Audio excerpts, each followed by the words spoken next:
हमारे सुधीर मुनगंटीवार जी ने प्रस्ताव रखा था कि आज सावरकर जी के पुण्य स्मरण के निमित्त से स्वातंत्र्य वीर सावरकर जी के गौरव का एक प्रस्ताव रखा जाए।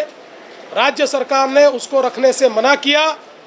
हमने ये मांग की कि कांग्रेस पार्टी का जो मुखपत्र है इसमें स्वातंत्र्य वीर सावरकर जी को माफीवीर कहा गया, उसमें सावरकर जी को बलात्कारी कहा गया और इसलिए उसके ऊपर बंदी लगाई जाए, उसको निरस्त किया जाए।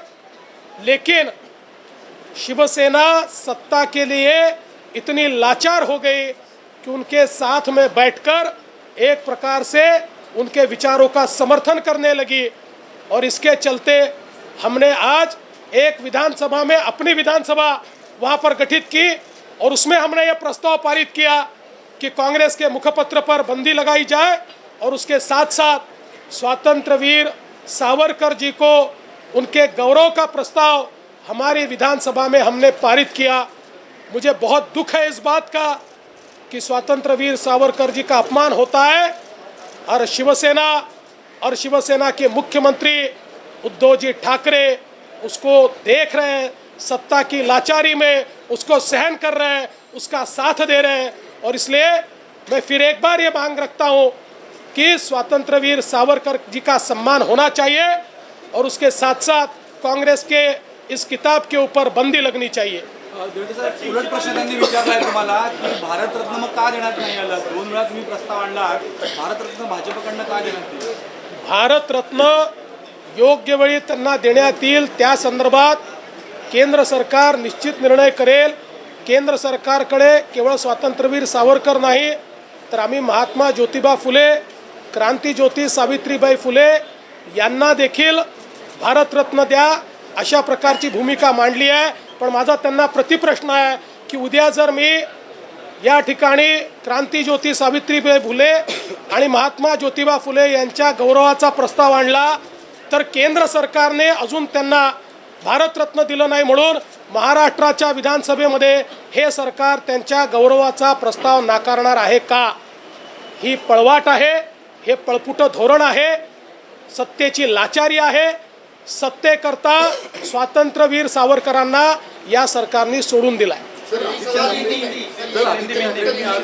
आता इथे काही क्षणापूर्वी आरोप केला की काल तुम्ही जो उल्लेख शिवसेनेने बांगड्या घाला त्याच्यावर केला, आपल्या विधानाची माफी मागायची थेट त्यांनी मागणी केलेली आहे, महिलांचा अपमान केलेला आहे आपण। त्यांनी जर माझं भाषण ऐकलं असतं तर त्यांनी अशी मागणीच केली नसती।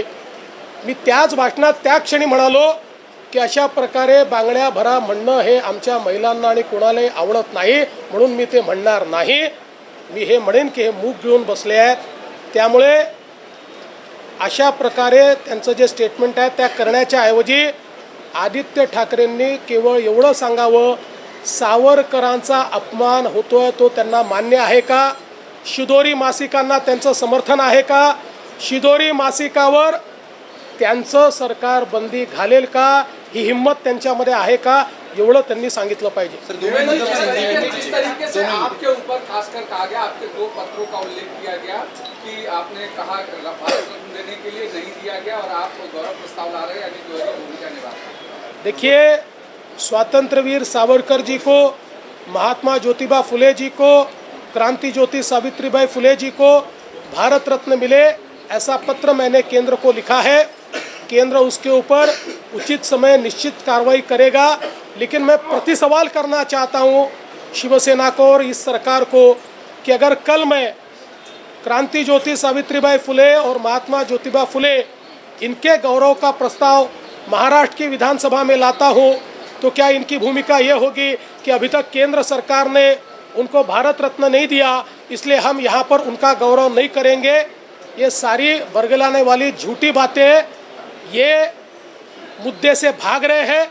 स्वातंत्र्यवीर सावरकर जी को उनके गौरव करने की हिम्मत इनमें नहीं है, कांग्रेस के नीचे दबे हुए हैं और इसलिए इस प्रकार से भटकाने की बात करते हैं। इनमें अगर हिम्मत होगी, हिम्मत, मैं तो साफ कहता हूँ कि कांग्रेस की शिदोरी जिसने सावरकर जी को बलात्कारी कहा है, ऐसी शिदोरी पर ये बंदी लगाकर दिखाए अगर इनमें हिम्मत होगी तो पर ये सत्ता के लाचार है, ये कभी ऐसी बंदी नहीं लगा सकते। आदित्य ठाकरे ने चूड़ियों के बयान को कहा है, उस पर आपने क्या कहा है कि उसके आप माफी मांगे और वापस लें? देखिए, पहली बात तो यह है कि आदित्य ठाकरे ने मेरा पूरा बयान सुना नहीं। मैंने बहुत स्पष्ट शब्दों में उसी समय यह कहा था कि चूड़ियाँ भरने की जो मांग होती है वो किसी को पसंद नहीं आती, इसलिए मैं ये चीज़ नहीं कहूँगा। मैं ये कहूँगा ये मुंह बंद करके बैठे। उन्होंने मेरा भाषण उस समय पूरा सुना होता तो ऐसी बात नहीं करते, पर उन्होंने शायद सुना है, लेकिन उनको ऐसा लगता है कि आज सावरकर जी के मुद्दे पर जिस प्रकार से मैदान छोड़कर वो भागे हैं उसका सवाल आज उठेगा, इसलिए दूसरा सवाल निर्माण करके हम उसको छुपाने की कोशिश करें, ऐसी नाकाम कोशिश वो कर रहे हैं। मैं उनको पूछना चाहता हूँ, आदित्य ठाकरे जी, क्या आपकी सरकार में हिम्मत है सावरकर जी को बलात्कारी कहने वाली कांग्रेस की पत्रिका को बैन करने की आपकी हिम्मत है? इसके बारे में पहले जवाब दीजिए, उसके बाद बाकी बातें कीजिए। सर, एक और मुद्दा